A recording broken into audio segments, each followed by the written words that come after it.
வாசுதேவரே, சூது விளையாட்டின் இறுதியில் சூது விளையாட்டே அதர்மச் செயலாகும்.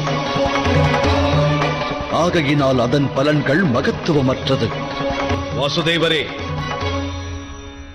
சூது விளையாட்டில் யுதிஷ்டன் தான் கொண்டிருந்த ஆஸ்திகளை இழந்து, தன்னையும் இழந்து, சகோதரரையும் இழந்து, தன் மனைவியையும் இழந்ததை பொய் என்று உரைக்கிறீர்களா? நிறைந்த சபைதனில் தவறேதும் கிடைக்காத அப்பாவி பெண்ணின் வஸ்திரத்தை பறித்து பாவம் புரிந்தாய். அதர்மத்தை அரவணைத்து அழிவை நாடினாய்.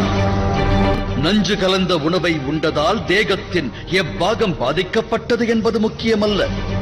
உணவில் நஞ்சை கலந்ததே குற்றமாக கருதப்படும். இந்திரபிரஸ்தத்தின் மாய சபையில் அன்று என்னிடமிருந்தும் அஸ்திரம் பறிக்கப்பட்டது.